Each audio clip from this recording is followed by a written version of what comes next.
As a gamer, I don't go outside very often, so I'm going to subject the same thing to Link by seeing if we can beat Tears of the Kingdom without touching grass. After our Hero of Time gets his arm brutally ripped off by Ganondorf, he awakens in the Room of Awakening, a very fitting name. Now luckily for us, this first area is pretty much entirely made of stone with only a few bits of grass dotted about, so we can move past them pretty easily. After Link decides to blindly jump without looking where he's going, we enter an area full of open grass. Now I think this is a good point in time to actually go over some ground rules. Every surface with blades of grass coming out of it counts as grass. Now everything on stone here that you see doesn't have blades of grass coming out of it, so that means it's moss, okay? We'll go over some more rules as we go along, but this is it for now. After hopping across these stepping stones and talking to this construct, we come to our first problem.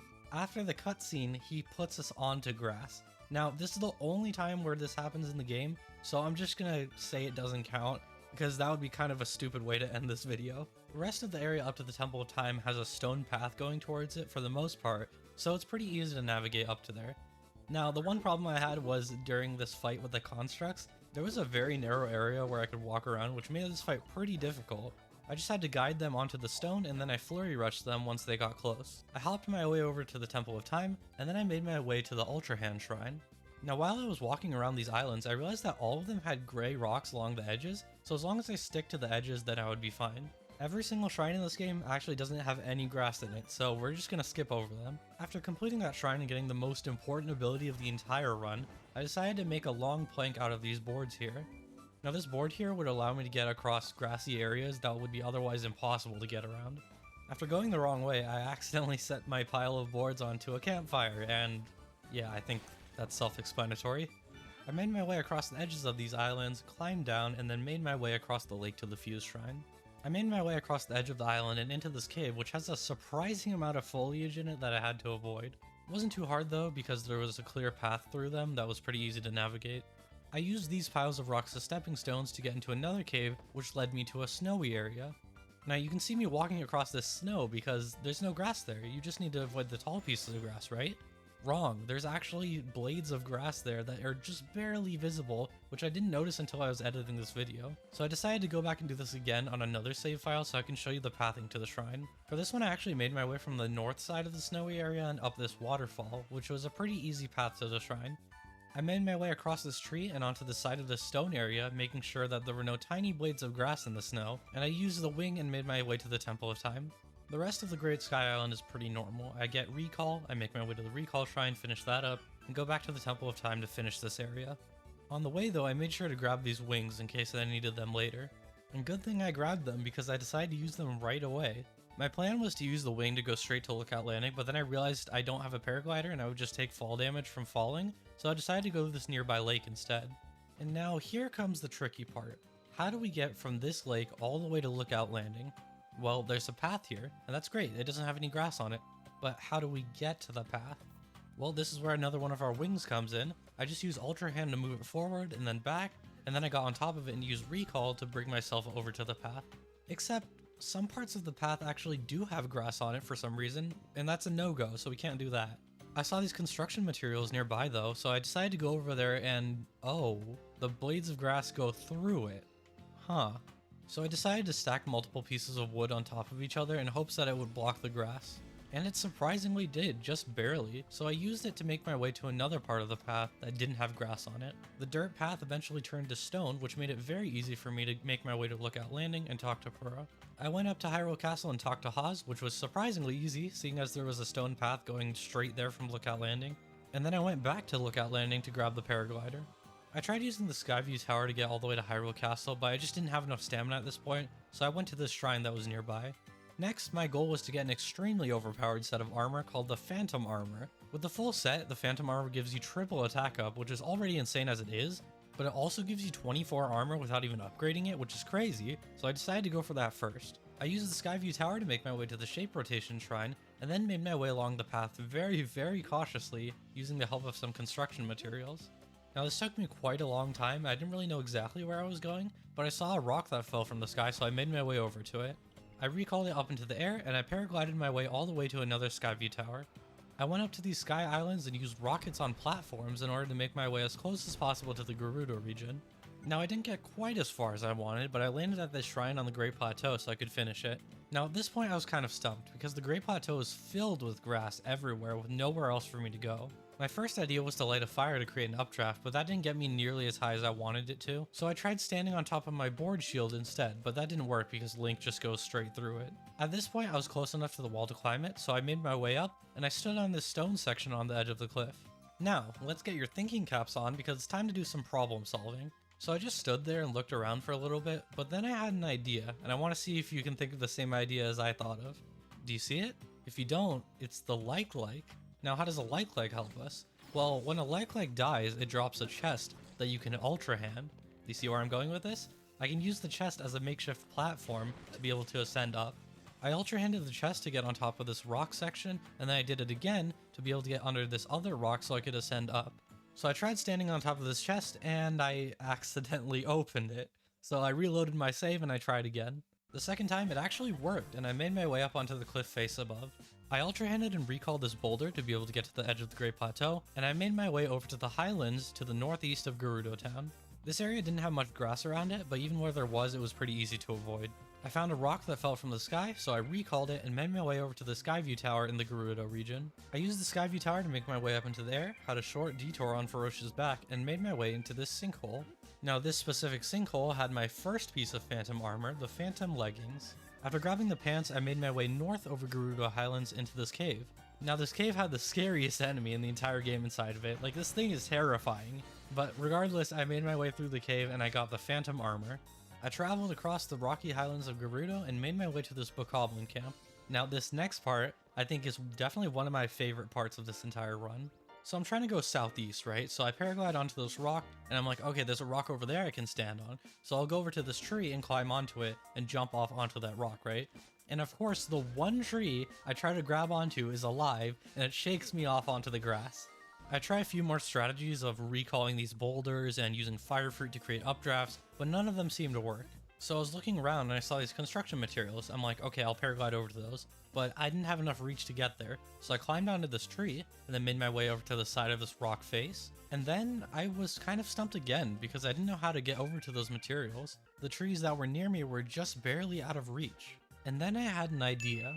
I thought to myself, what if I could throw a sharp weapon at that tree to cut it down? So I tried it and it didn't work. If you notice there, Link throws his weapon vertically, but we want him to throw it horizontally.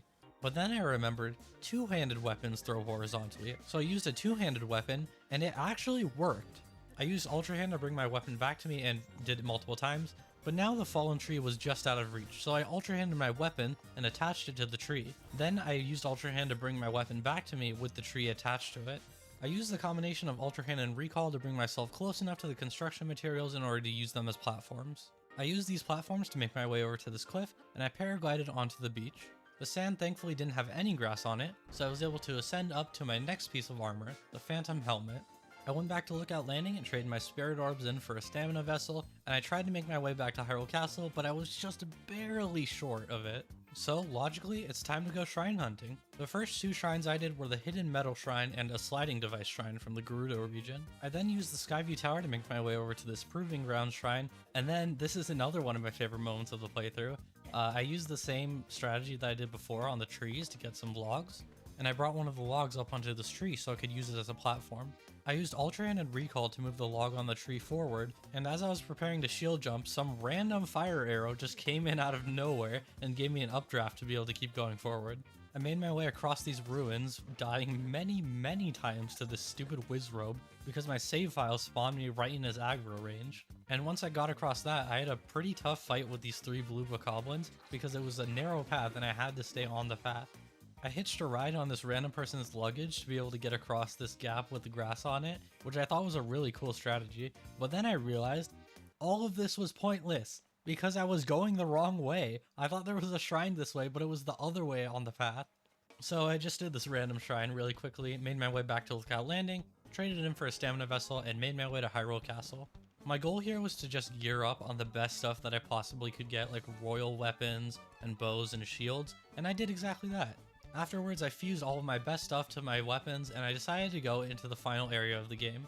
Now, I wasn't actually here for Ganon yet, I'm not that prepared, but I wanted to fight the silver Lino down here so I could get some of its fusibles. After a few attempts, I was able to beat this white main Lionel. I know I said silver earlier, I meant white main. And I was able to get all of its stuff. I used a lot of my weapons on that fight, so I decided to go back to Hyrule Castle to gear up once again. Okay, let's go over the game plan really quick. So I can go to 4 different regions to try and save their areas, but the only one that's really appealing I think is Zora's Domain. The Elden region has nothing really going on for it, there's no grass there, so it's just really easy, so I decided not to do it for this video.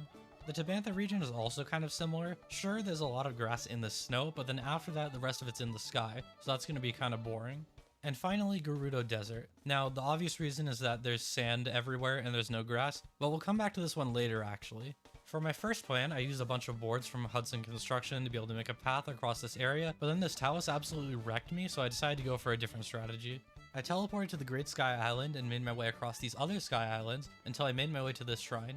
Afterward, I climbed these rocks and made my way over to the shoreline where, why is there grass on the sand? Okay, let's try this again. I landed on the shoreline and I made my way across, oh, and Link drowned.